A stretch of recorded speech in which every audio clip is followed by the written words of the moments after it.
Sorry. Thank you, Mr. Chairman. So we have two bills before us today. H.R. 1449, the Committing Leases for Energy Access Now Act, which places harsh deadlines on geothermal energy permitting that would restrict public input and rush environmental review.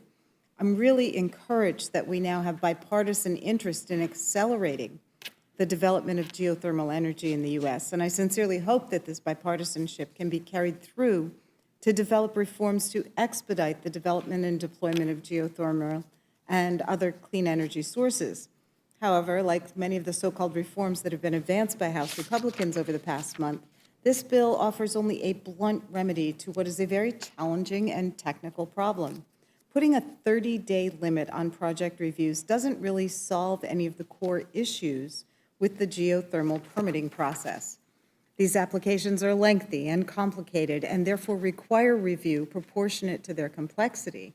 There are many proposed solutions to make this process easier for both developers and the Department of the Interior, but just creating an arbitrary review deadline without addressing any of the other problems is not a real solution. Like with the FAFSA bill last week and countless bills we've seen put forward by our Republican colleagues this Congress, we see the same strategy.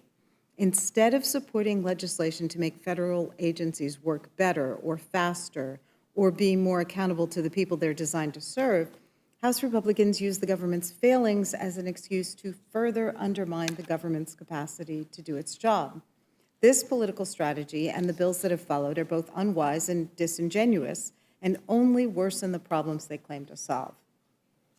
We're also going to consider the failed suspension bill from last week, H.R. 9495, the Stop Terror Financing and Tax Penalties on American Hostages Act. Now, this bill does two things.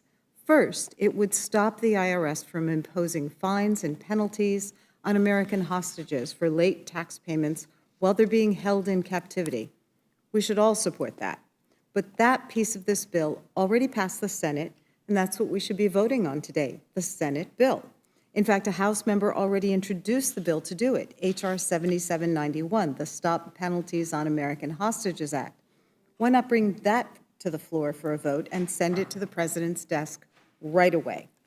Instead, Republicans are trying to generate controversy where there is none by tacking on another piece of another bill, which would grant the President of the United States the authority to strip a nonprofit of its tax-exempt status if the government finds that the nonprofit is a, quote, terror-supporting organization. Treasury can do this without presenting any evidence, without any hearing, and without any meaningful right of appeal. Now, we all oppose terrorism, and organizations that actually materially support terrorism should not enjoy tax-exempt status, but that's not what this bill is about. This bill gives the president, any president, a broad authority to target and silence civil society groups that a president doesn't agree with. And then those groups have no meaningful way to challenge that determination.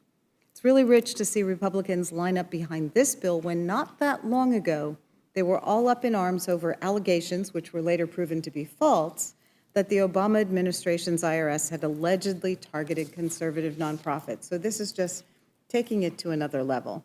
Regardless of one's party affiliation, we should all be wary of giving any president an authority like the one that is proposed in this bill. It's an authority ripe for abuse.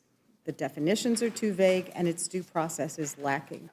Mr. Chairman, I'd like to introduce into the record this letter from over 150 civil society organizations, including organizations like the American Friends Service Center, the American Library Association, the League of Conservation Voters, the Methodist Church. These 150 civil society organizations have sent this letter to the House of Representatives urging opposition to H.R. 9495. That objection so ordered. Okay. With that, I yield back.